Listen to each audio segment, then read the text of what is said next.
You're listening to the Mind Over Murder podcast. My name is Bill Thomas. I'm a writer, consulting producer, and now podcaster. I am now trying to use my experience as the brother of a murder victim to help other victims of violent crime. I'm working on a book on the unsolved Colonial Parkway Murders, and I'm the co-administrator of the Colonial Parkway Murders Facebook group, together with Kristin Dilley. My name is Kristin Dilley. I'm a writer, a researcher, a teacher, and a victims advocate, as well as the social media manager and co-administrator for the Colonial Parkway Murders Facebook page with my partner in crime, Bill Thomas. Welcome to Mind Over Murder. I'm Kristin Dilley. And I'm Bill Thomas. And he tried to make me laugh right before he pushed the button, folks. That's why I love my partnership with him. Now, he why? tries to throw me off my game. Now, why in the world would you ever make such a false claim? Oh. Why would I ever? I just mentioned that I might have raisins stuck in my teeth. It's a great way to say that and just be like, go, be serious. And now go. Talk about crime. Now go, talk about crime. Do it now. Yeah, this is behind the scenes at Mind Over Murder, guys. This is what you get. You handled it well, I thought. You kept it together. You rejected my attempt to throw you off. And here we are. And here we are. This is exactly what our partnership is like. Degenerated into. We are back, and we are covering the second half of a wonderful article from the New York Times Magazine, July 25th issue, from author Mark O'Connell. Mark O'Connell was writing about the intersection of crime, entertainment, and politics as seen in the figure of John Hinckley Jr., assassin, or would-be assassin, rather, on President Ronald Reagan and three other people back in the early 1980s. We are going through and offering our incisive and color commentary on this article as we proceed through it. And we started this in part one of this episode, which aired last week, and we are continuing today in part two. So the article is called John Hinckley Jr. and the Madness of American Political Violence. Bill, what would you say is like the big takeaway from last episode for anybody who just, for whatever reason, doesn't want to go back and listen to it? So far, I'm very struck by how apolitical some of these assassins seem. When you read about political assassinations in real life or in creative work, it often seems like these assassinations are for a political purpose or to a political end. What seems to be an emerging theme so far isn't always that.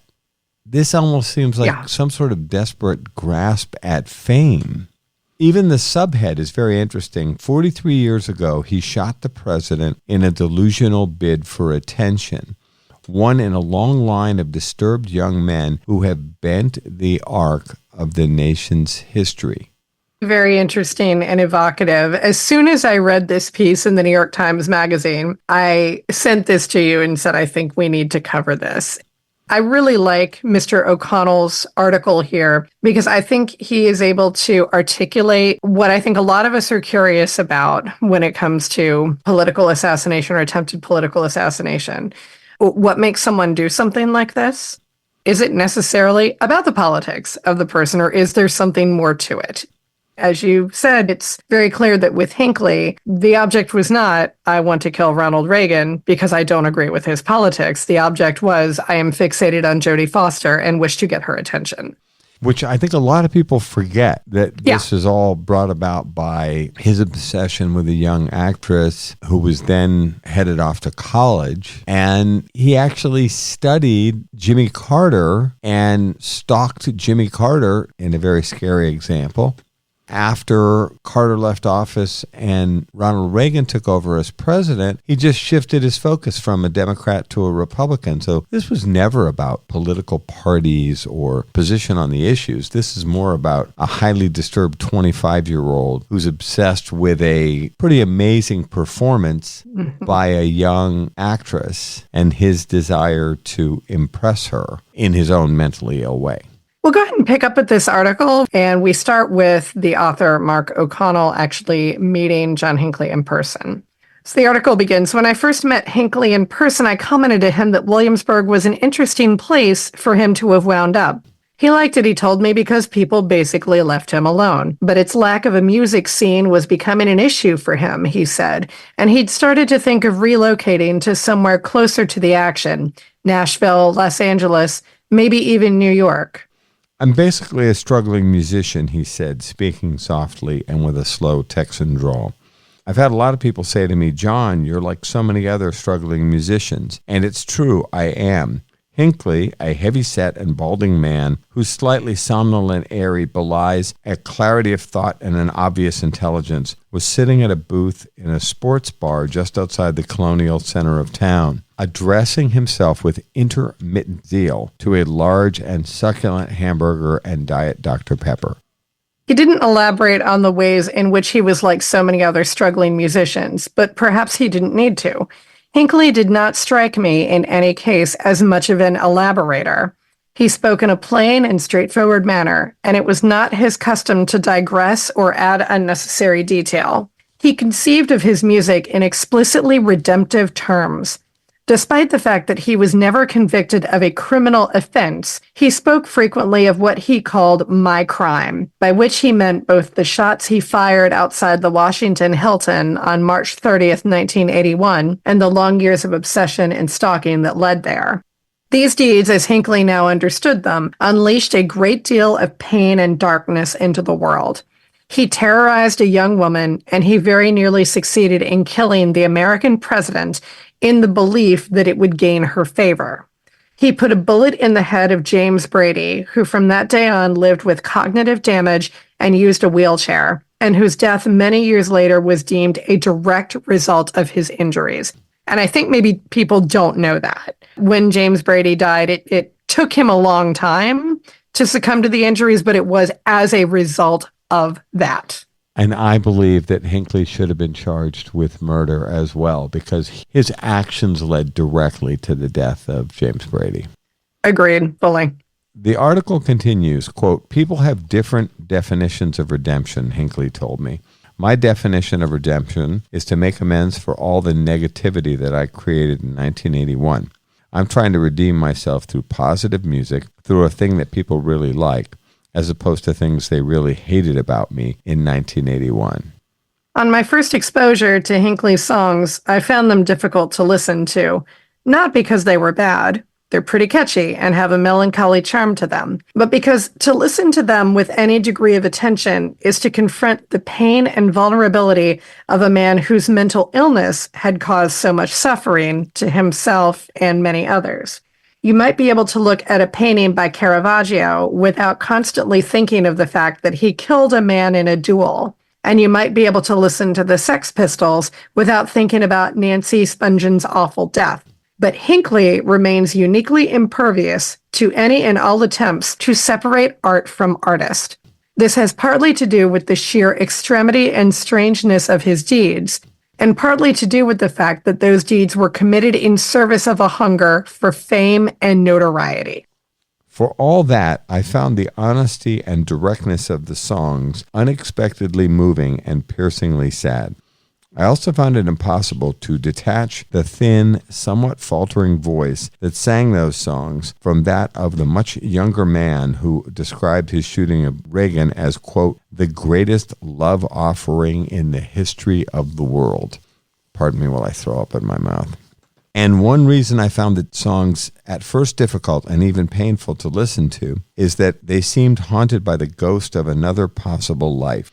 To come to know Hinckley, even just a little, as I did in writing about him, is to see that the act that now defines his life was not predestined, but so many things in history entirely contingent the outcome of complex dynamics of chance and madness.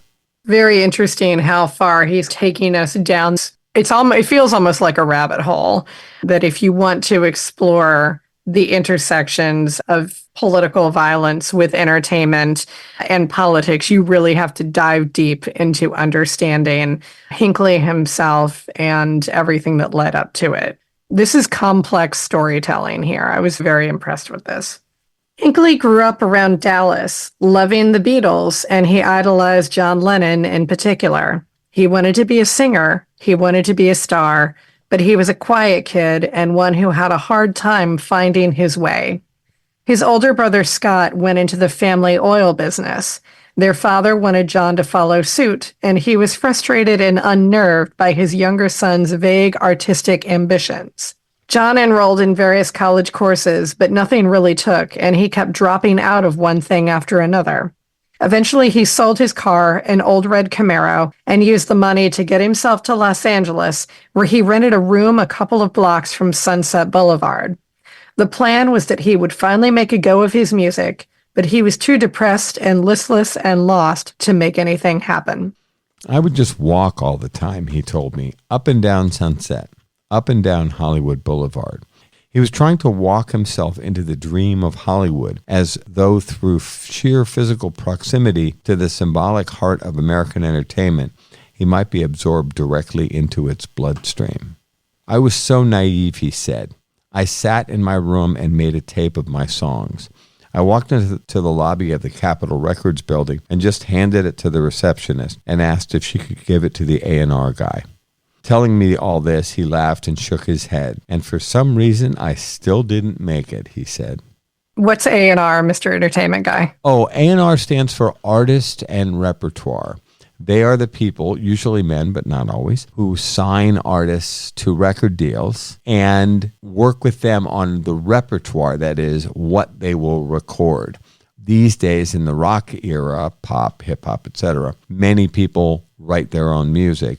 Originally, when the Artist and Repertoire title was created, that was at a time when more people did completely outside songs. You were brought on board as a recording artist, as a singer. They went out and found the songs for you. Artist and Repertoire gets shortened to A&R.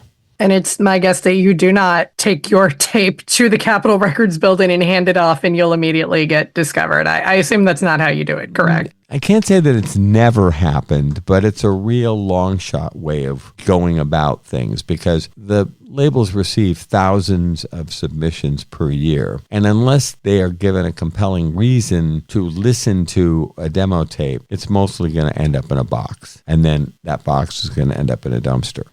Keep in mind, for anybody who is new to Mind Over Murder, that Bill has actually worked in the music industry for quite a while. That was 1976, the year he turned 21. He spent the day of his birthday walking up and down Sunset, alone and immersed in his own increasingly tormented reveries. It was also the year that Taxi Driver came out. He saw it for the first time that summer at Grauman's Egyptian Theater on Hollywood Boulevard. Then he went back to see it again. He watched it, by his reckoning, 15 times. Something about it spoke to him in a way he couldn't account for. He connected at a deep limbic level with its violent poetry of male rage, loneliness, and inarticulate longing. By that point, he had run out of the money he took with him to Los Angeles and was no longer able to afford rent. He'd been out of touch with his parents for weeks. He'd lost his room and wound up homeless. He spent his days walking the streets, his nights in a sleeping bag on the flat roof of a building off Sunset. The longer he spent on the streets, the deeper his identification with Travis Bickle became. And it was out of that identification that his obsession with Jodie Foster arose. He seemed to have wanted to be the protagonist of Taxi Driver. And so perhaps the logic of his illness, with its blurring of the boundary between real and imagined worlds, dictated that he would desire a person, a character, who was close to that protagonist. In the same way, he bought himself a military jacket and a pair of boots just like Bickle's and started drinking the same peach brandy. He came to believe himself to be in love with Jodie Foster. This was only one strand in a garish fabric of deranged mimesis he wove around himself in the years that followed.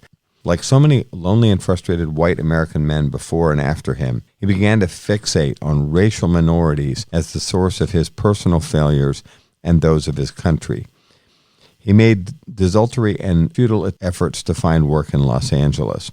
Quote, "It's a miracle I still have my sanity," he wrote to his parents, after putting up with screaming kids and endless lines of blacks, Mexican, Chinese, and God knows what else. He apparently wrote the letter before seeing Taxi Driver, which is striking because it now reads almost as a pastiche of Bickle's voiceover, as though Hinckley were anticipating, in a letter to his own mother and father, some version of Travis Bickle's revolutionary nihilism. Quote, "All the animals come out at night. Whores, skunk pussies, buggers, queens, fairies, dopers, junkies, sick, venal." After he returned to Texas, he became briefly involved in the American Nazi Party in Dallas. The following year, he founded something called the American Front, a right-wing extremist faction of which, according to Lincoln Kaplan's 1984 trial report in The New Yorker, he was director, sole newsletter contributor, and indeed sole member.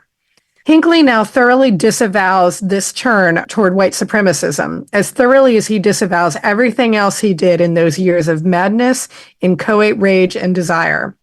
But it remains noteworthy, because it was as though he had read between the lines of Bickle's fury and contempt, and decoded, without sensitivity to the film's complexities, the racial animosity that lay within it.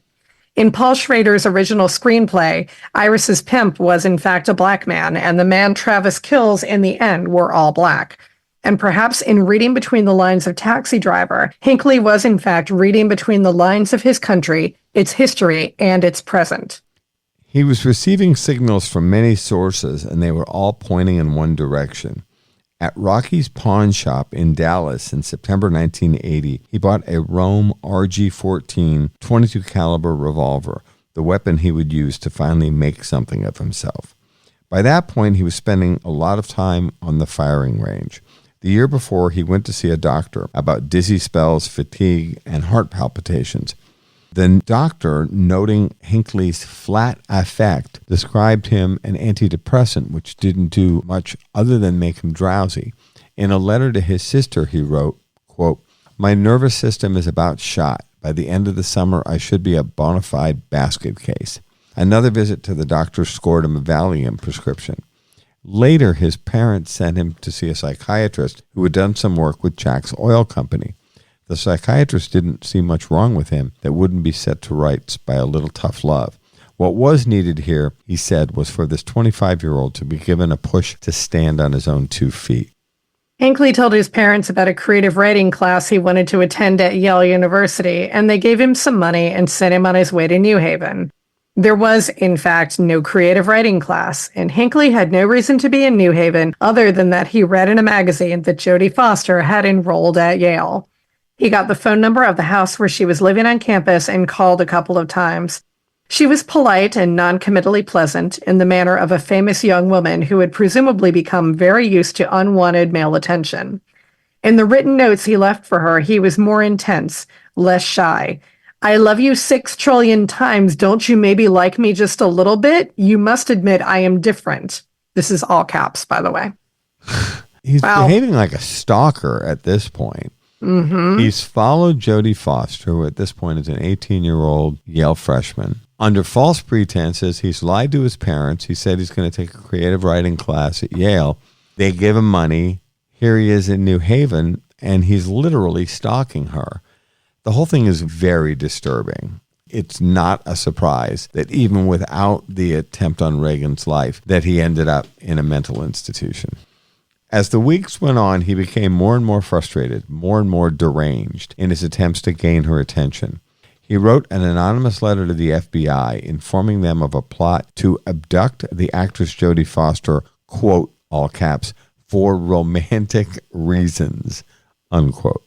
So he's going to kidnap her, but it's for romance. And he began to think about shooting the president to force Foster to pay attention. This was 1980, and Jimmy Carter was still in the White House. Hinckley followed him for a time on the campaign trail, and at a rally in Dayton, Ohio, this part was very chilling. Let me start again.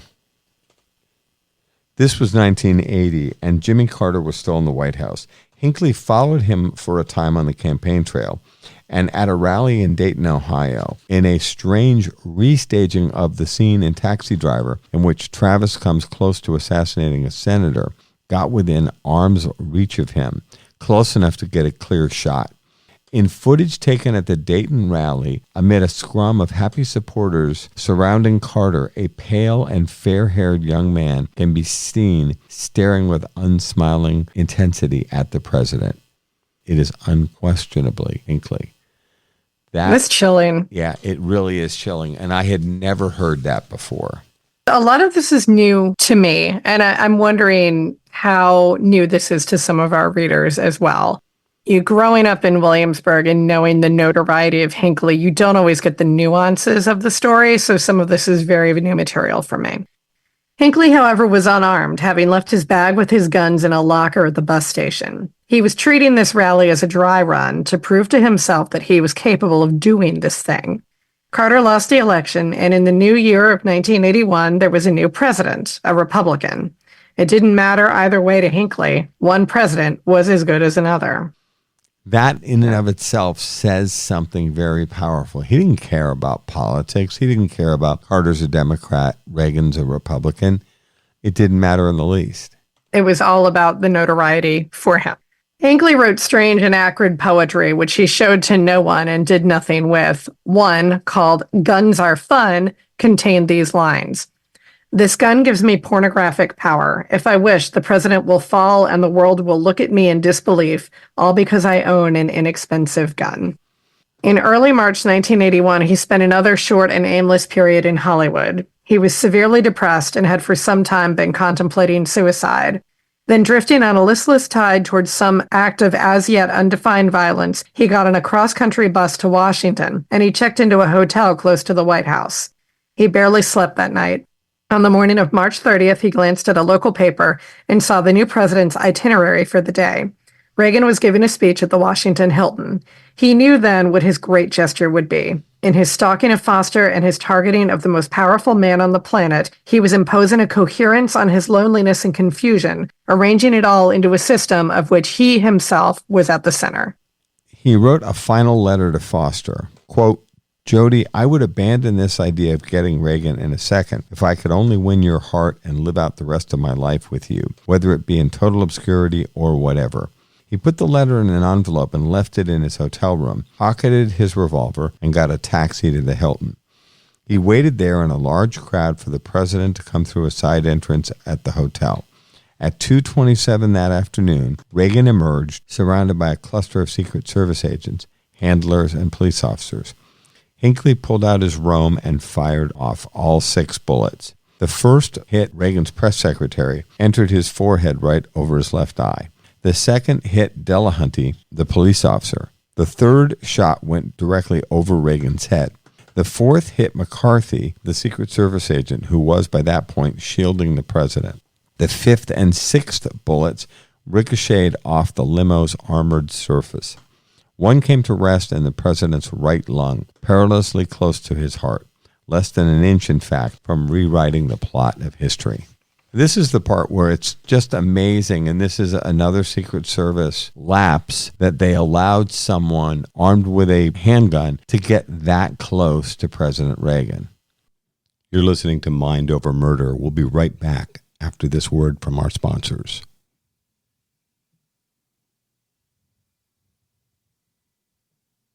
We're back here at Mind Over Murder. Before we get back to the podcast, just wanted to remind you that we have a GoFundMe effort going on right now. This campaign is designed to help us raise funds to help promote Mind Over Murder and specifically to push the Colonial Parkway Murders investigation forward. We'd love it if you could support us in any way that you can. Any donation from $5 to whatever you can afford is very much appreciated and will be incredibly helpful. The link is in the show notes and in our social media pages. As always, thanks for your support. Now back to Mind Over Murder. After he was arrested, Hinckley was held at the Federal Correctional Institution in Butner, North Carolina. There he basked in the glow of his new celebrity, which made him, if not the equal of Jodie Foster, certainly likewise a person of note. At Butner, he wrote every day in a journal that he labeled The Diary of a Person We All Know, a strangely inspired title, you have to admit. A man who shoots the American president, successfully or otherwise, is a person we all have no choice but to know. The terms in which Hinckley viewed himself and his deed were self-consciously mythic, and this conflation of fiction and reality is among the most haunting aspects of his years of madness. Hinckley was inspired by a movie to shoot the president. Paul Schrader had based Taxi Driver partly on the diaries of Arthur Bremer, who shot George Wallace, the Alabama governor, when he campaigned for president in 1972. And in those diaries, Bremer wrote that he was inspired to assassinate George Wallace while watching Stanley Kubrick's A Clockwork Orange, one of the great cinematic explorations of brutality and of violent media and its effects on the mind. A film inspires an attempted political assassination, which in turn inspires a film, which in turn inspires an attempted assassination. A feedback loop of real and imagined violence. This is the part where, as a film teacher, I find this massively intriguing. Obviously, it's nothing I could cover with my students, but I find it very intriguing. And as someone who has an interest in true crime, in history, in all of this stuff, this is checking all of these really interesting boxes that are lighting up for me. And I know this was the part that was really interesting to you as well. Yeah. As you said that, Kristin, I was thinking, and then the last thing you'd want to do is extend that feedback loop one more time. Yeah. Your film class, perhaps exploring these themes, would inspire a young person to commit an act of violence. Now we're going round and round again. This is amazing, the way reality is inspired by, in this case, film, followed by reality, inspired by film. It just goes round and round. For those of us that don't have the capability to sort fact from fiction, truth from reality, and descend into madness like Hinckley did, this is where we end up. This is where I'm not sorry that Thomas Matthew Crooks was killed by a sniper when he attempted to attack former President Trump. But man, I would love to be able to question him and find out what his real motivations were. There is, in other words, something vertiginously postmodern about what Hinckley called his historical deed and the madness in which it was cultivated. He was channeling John Wilkes Booth, Lee Harvey Oswald, Mark David Chapman, Travis Bickle, the great loser antagonists of American history in cinema. And his target, however incidentally, was himself an actor who learned his trade in Westerns before going on to distinguish himself in the role of a folksy, reassuringly paternalistic politician. And if Hinckley's intended victim was the Hollywood president, then Crook's intended victim was the reality television and Twitter president, a man who mastered two of our most sophisticated contemporary mediums of self-creation. Crooks was born in 2003. He was just 4 months old when Facebook first went online and 13 years old when Trump became president. The advanced dissolution of the boundaries of which Trump is such a potent symbol between politics and entertainment and between personal and political identity, and to which so many of us are still struggling to accommodate ourselves, was the only reality Crooks ever knew. It is really interesting that he brought that up because for people like you and me, we had associations of Donald Trump with things other than politics long before his political career. I remembered him from, I'm really going to date myself on this one. I'm so sorry. But anyone else who's my age will probably remember this too. I largely was first exposed to Donald Trump when he had a cameo role in Home Alone 2. Kevin is in the middle of the Plaza Hotel and he passes Donald Trump and asks Trump where something is, and Trump points him in the direction of it. It's just a very brief cameo, but that is how I was introduced to Donald Trump. Of course, I learned many years later, real estate mogul, businessman, art of the deal, that sort of thing.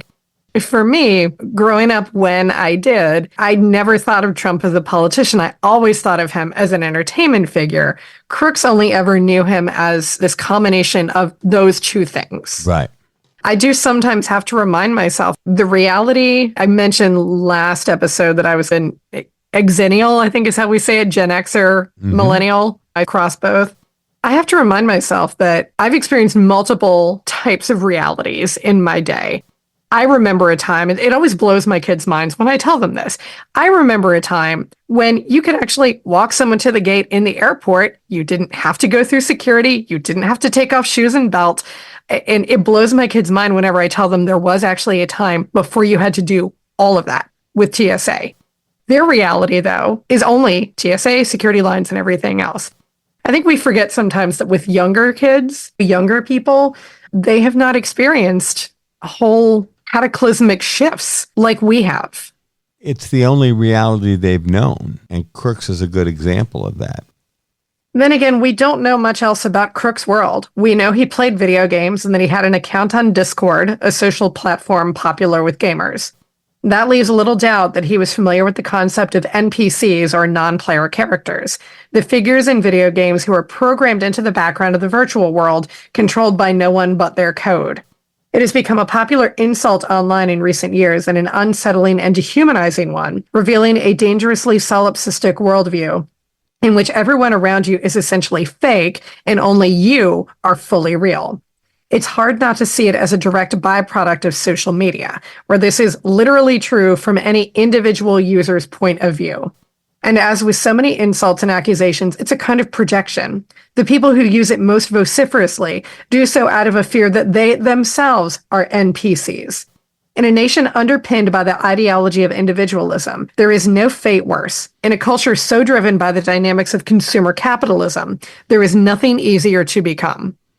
There's a meme that is sometimes used online to illustrate the NPC, a simplistic cartoon of a gray and expressionless face entirely devoid of character. And in Crook's placid features, I could not help see its crude lineaments. And perhaps we might interpret his last act as an abject bid for agency, an effort to become the main character by grabbing a semi-automatic rifle and defeating the final boss, the very personification of fame and power for his entire adolescence. Was this seemingly political act, in fact, entirely nihilistic and self-interested? If so, he had at least this much in common with Hinckley. This is where I really want one of our profiling friends to weigh in on this and go, what do you think? I think this is, when it's explained like this, and this is nothing that would have occurred to me, especially because I was not familiar with the concept of NPCs. I am not that cool. I am not that familiar with things like that. Listening to Mr. O'Connell explain this in this really interesting and compelling way, and it makes a huge amount of sense to me. I am curious, though, if our profiling and psychology friends would look at this and go, yeah, man, right on. I think it'd be an interesting conversation for us to set up when the opportunity presents itself. Absolutely. Hinckley finds it difficult now to identify with the person he was in 1981. He was out of his mind, driven by strange delusions toward increasingly extreme ends. He remembers it clearly, all of it, but in the way that a person might remember a vivid and violent dream. He can tell you what he did, but not why he did it. I had no judgment, as he put it to me at one point. I was so sick. Over dinner on my last evening in Williamsburg, I asked him what he remembered about his brief encounters with Jodie Foster. He was silent for a long moment. I did meet her once, he said. I spoke to her, just very briefly. He found out that her real name was Alicia and figured she would be registered under that name. So he called the accommodation office at Yale and said he was looking to visit his friend Alicia Foster, and they gave him her address. I don't think this would happen, by the way, in 2024. Oh my gosh, no. But apparently in 1981, they were much more relaxed. It was a Sunday morning when he saw her. She was in front of her dormitory building, exercising and doing stretches. I walked up to her, he said. I didn't really know what to say. I said, do you know where the library is? And she pointed me towards it, and I left. Parentheses, Jodie Foster did not respond to a request for comment. He laughed a little and shook his head. That's something I totally regret, he said. I asked him why, and he said that it was just a stupid thing to say. Given everything he went on to do, it seemed strange to me that this encounter would embarrass him to think of even now. It was possible that this signaled an unsettling continuity with the person he was back then. But it was equally possible that it indicated the extent to which he'd been cured of his mania and obsession. Who among us, after all, is not haunted by some random stupid thing said many years ago? Despite the shame he feels about his past actions, Hinckley's strange status as a failed presidential assassin means, perversely, that he has little choice but to live in the public eye. It wouldn't quite be true to say he's capitalizing on his infamy, but he's not exactly going out of his way to avoid it either. This part I disagree with the author on. The attention his music gets is unquestionably on a different level than it would be if he had not shot Reagan. He sells paintings of his orange tabby Theo on eBay. I don't know how many, but it's surely more than he would have sold if he was just some guy.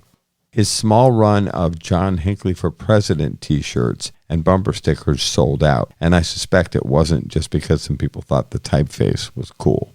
I do find that very interesting, and I think he is right. Nobody would be walking around with John Hinckley for President bumper stickers if it weren't for the fact that John Hinckley shot a president.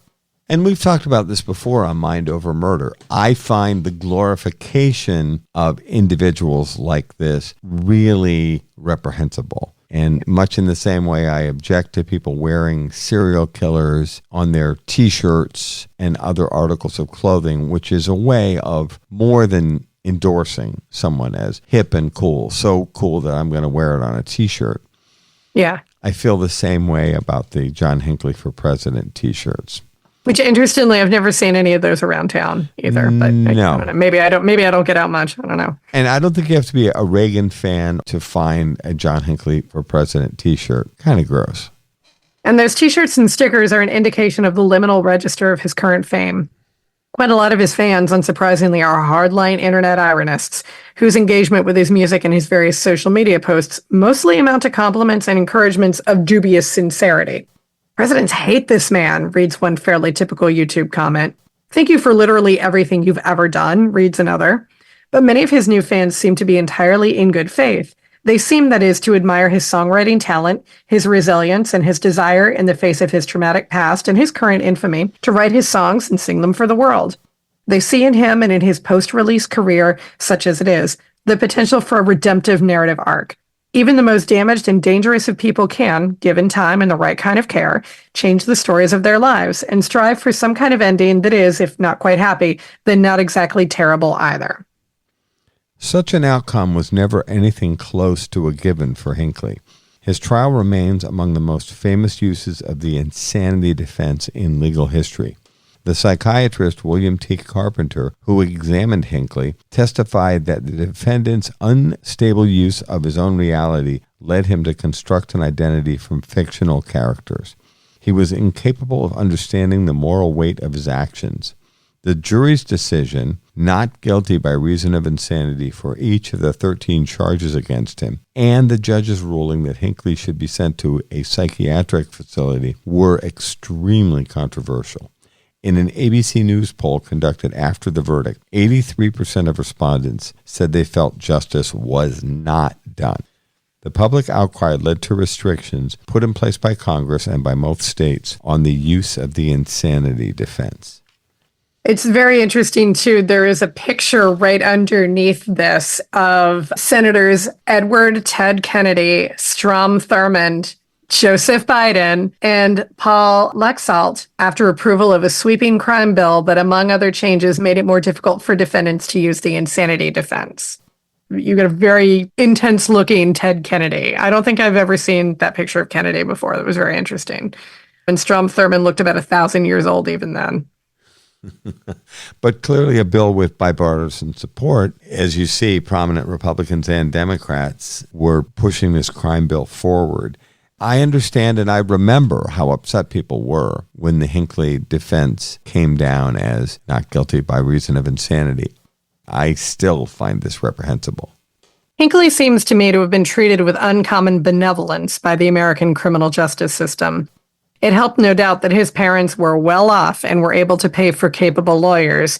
He received effective and humane treatment in his time at St. Elizabeth's. Music and music therapy were a small but significant part of this. When I was in the hospital, he told me one thing they let me have all the way through was my guitar.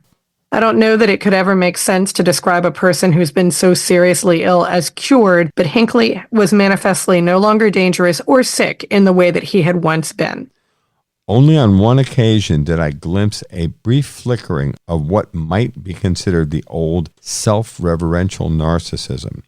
It was the morning of my last day in Williamsburg. We had been talking at the small windowless office he rents, about a 15-minute drive from the town, for the purpose of managing his somewhat incidental-seeming business affairs, selling vinyl records and first edition books, along with various administrative chores around getting his music and his paintings and his merch out into the world. When we finished our conversation, he asked me how I was getting back to my hotel, and I told him I would gladly accept a lift from him if he was going that way. He said he wasn't, but he would run me out there anyway. As he was pulling out his old, shapeless, sand-colored Toyota minivan out of the parking lot, he turned to me with a humorous glint in his eye. "I'll bet you never thought you'd find yourself getting a ride back to your hotel from John Hinckley Jr.," he said. I laughed at the time because it was a funny thing to say. I still think it was a funny thing to say. In one sense, it seemed obviously a little grandiose and arguably in poor taste. If you squinted at it hard enough, you could probably see it as evidence that he was still indulging some of the same tendencies that led to him shooting a president. But I do think you would have to squint a little too hard for comfort. For all his strangeness and all the terrible darkness of his past, I could not help liking him. As odd as it might sound to say, John Hinckley Jr. seemed to be not a bad man, but a man who was once very sick and now was not. Later that day, after he dropped me to my hotel, we met again, and I noted that he had invoked God frequently in our conversations. I asked him about his religious faith. He was raised Episcopalian, he told me. This was the church his parents had belonged to, and although he had not attended a service in many years, he still considered himself a Christian. He had prayed to God every day in the hospital, and he continued to do so now that he was out. I asked him then whether he believed in heaven, and he seemed politely taken aback, as though I'd asked him whether he believed in the existence of Delaware. "Sure I do," he said. "I hope I can get there. I'm going to have to do a lot of explaining at the gate, but I hope I can sneak in. I'll say, 'St. Peter, I got a story for you. Just give me a little time to tell it.'" End of article. Good luck with that entrance into the gates of heaven. Somehow I'm not seeing it. This is a roller coaster ride here of an article. I could easily see this becoming a book. I could see this becoming, let's talk about the intersections of crime and politics and entertainment and assassination and violence. I could see this becoming a much bigger thing than it already is. Boy, was this interesting. And that was as soon as I read it, actually, the day that it came out, it was Sunday New York Times Magazine. I laid there in bed for 45 minutes reading it, and immediately I sent this off to you when I was done, and I was like, we got to cover this. It is really very interesting. I'm still not holding the opinion that Hinckley should be out of St. Elizabeth's. I am also not a psychologist, a psychiatrist. I'm not a therapist. I am not an expert in any of these things. So I don't have the capacity to judge that. But I do think it's interesting and noteworthy that an author took the time to really spend the time with this guy and try to figure out in good faith what happened here. What happened to you, and why are there so many similarities between you and other loser loner male assassins who've tried to leave their mark on history? I applaud what he was doing with this article. I really do. I found it fascinating. At the same time, at the end of the article, I can't help but think, gee, now that you're sane, you should go back in and serve a life without parole for the murder of James Brady, which you're directly responsible for. And the idea that he would be able to serve 40 plus years in a mental institution and then be free just doesn't sit well with me at all. No, it never has with me. It definitely did not with our friend Mark Olshaker, who we had on to talk about this after Hinckley was released with no restrictions. In the interests of justice being served, it does not feel that it was served, especially for James Brady. Without question. The article is John Hinckley Jr. and the Madness of American Political Violence in the New York Times Magazine. It debuted on July 25th, 2024, and we'll, of course, link it in our show notes. That is going to do it for this episode of Mind Over Murder. Thank you so much for listening. If you like what we're doing, please make sure you leave a 5-star rating and review on any of our podcast platforms. Do make sure that you buy some of our merch over at TeePublic and look for upcoming social events and live events where you can come see us in various places, both here in Williamsburg and maybe even up in Connecticut. Maybe I'll come up and visit you and we'll do a little something up there. How would that be, Mr. Thomas? Sounds great. That's going to do it for this episode of Mind Over Murder. Thank you so much for listening. We'll see you next time.